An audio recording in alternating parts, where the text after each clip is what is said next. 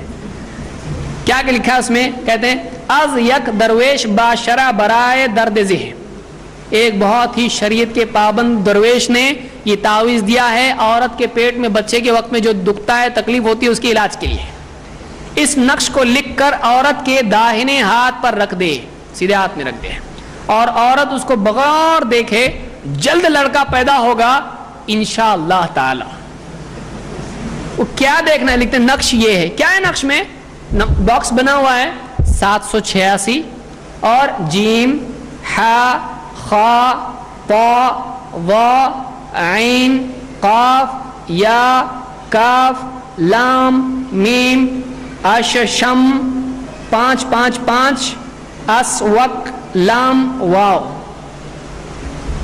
یعنی اس کو دیکھنے سے کیا ہوگا؟ علی پہ جی میں تو پہلی میں پڑھا ہوا ہے، لڑکا پیدا ہوگا اس کو دیکھ کے، اور بغور دیکھنا پڑے گا، اس کو کچھ تو دکھنے والا ہے اس کے اندر، یعنی بغور اس کو دیکھ کے کیا ہوگا؟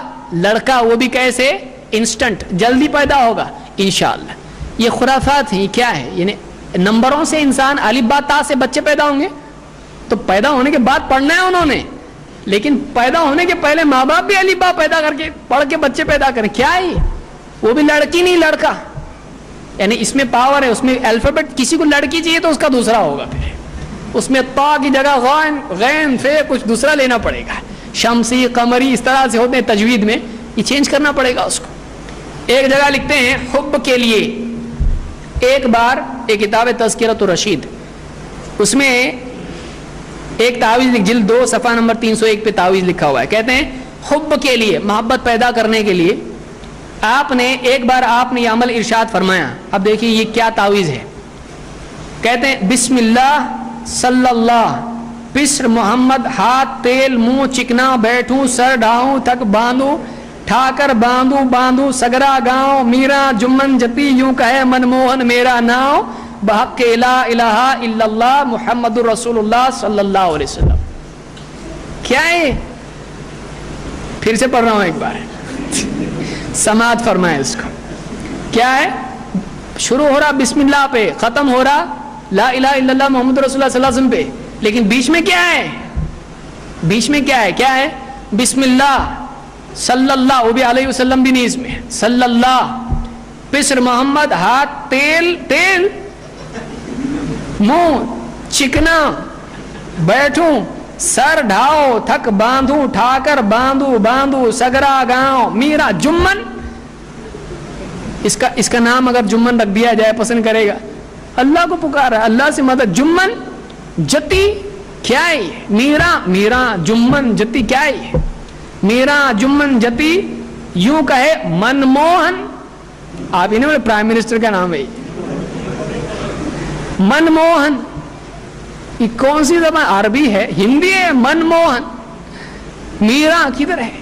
جمن، وہ سب نام چن چن کے لیے ہوئے ہیں، جمن میرا ناؤ بحق، پھر اینڈ میں واپس شریف بحق لا الہ الا اللہ محمد رسول اللہ صلی اللہ علیہ وسلم، ایک بار 41 بار پڑھ کر، صبح شام زبان سے یہی نکلنے لگے گا اگر 41 بار پڑھے گا تو، 41 بار پڑھ کر عطر پر دم کرے اور اس عطر کو دونوں انگوٹھوں کے ناخن پر لگا کر اپنی ابروؤں پر پھیر لے اور مطلوب کے سامنے جائے، انشاءاللہ اس کے قلب میں محبت پیدا ہوگی۔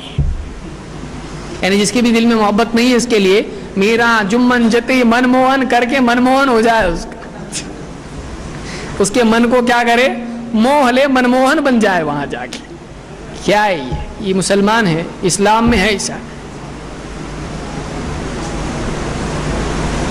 اللہ تعالیٰ قرآن کریم میں فرماتا ہے ان الذین آمنوا وعملوا الصالحات سیجعل لهم الرحمن ودا، جو لوگ ایمان لائے اور نیک عمل کرتے رہے ان قریب رحمان ان کے لیے لوگوں کے دلوں میں محبت پیدا کر دے گا۔ ایمان و عمل ہے، یہ منموہن ہمارے لیے طریقہ نہیں ہے. اسی طرح سے ایک جگہ لکھا ہے کہ آیت وما محمد اخیراً میں کچھ دو ایک چیزیں ذکر کر رہا ہوں.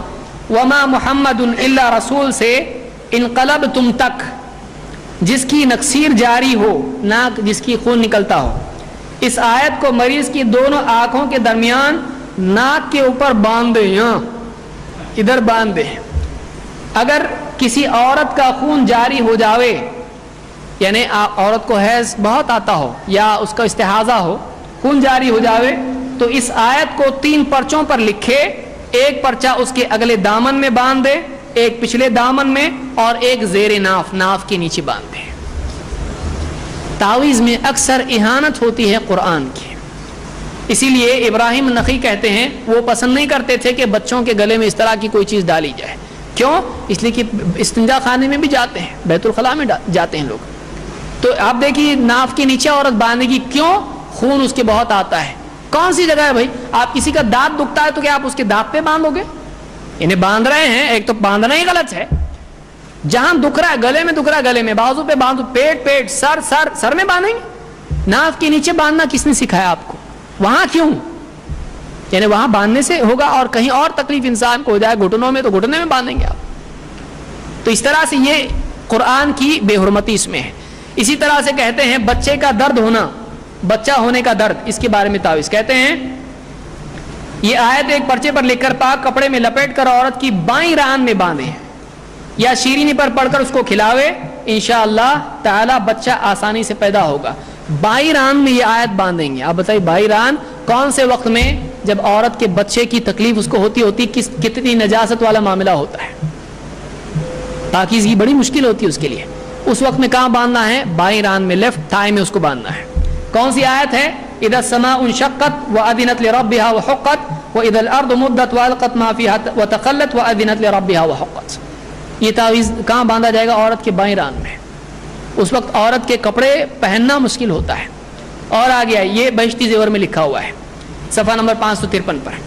اسی طرح سے حاشیہ رد المختار میں کیا لکھا ہے؟ جلد نمبر 1 صفحہ نمبر 226 پر. یہ تو بہت زیادہ حد ہو گئی اس میں. کہتے ابن عابدین کہتے ہیں وقدا اختارہ صاحب الہدایہ فی التجنیس, یہی اختیار کیا ہے قول صاحب ہدایہ نے اپنی کتاب التجنیس میں. کیا ہے؟ فقال لو رعف فكتب الفاتحة بالدم على جبهته وانفه جاز للاستشفاء. اگر کوئی آدمی اس کو ناک میں سے خون بہتا ہو, اگر وہ خون سے, اسی خون سے پیشانی پر سورۃ الفاتحہ لکھ دے, اور تو اس کے لیے کیا ہے؟ شفا کے لیے ایسا کرنا جائز ہے. یہ وہی لوگ ہیں جن کے نزدیک خون کیا ہے؟ نجس ہے. اگر خون سے وہ لکھتا ہے پیشانی کے اوپر سورۃ الفاتحہ تو جائز ہے شفا کے لیے. بلکہ کہتے ہیں وبالبول ایضا ان علم فیہ شفاء لا بأس به, بلکہ اگر یقین ہو جائے کہ پیشاب سے لکھنے سے شفا ہو سکتی ہے تو پیشاب سے بھی لکھا جا سکتا ہے. واللہ یہ کتاب میں لکھا ہوا ہے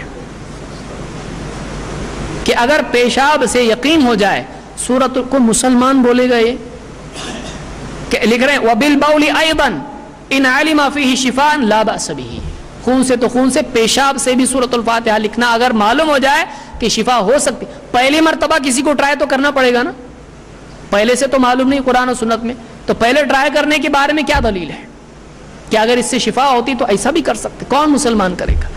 یہ تعویذ گنڈوں کی مصیبت ہے, اگر آدمی اس میں پڑے بہت دور نکل سکتا ہے.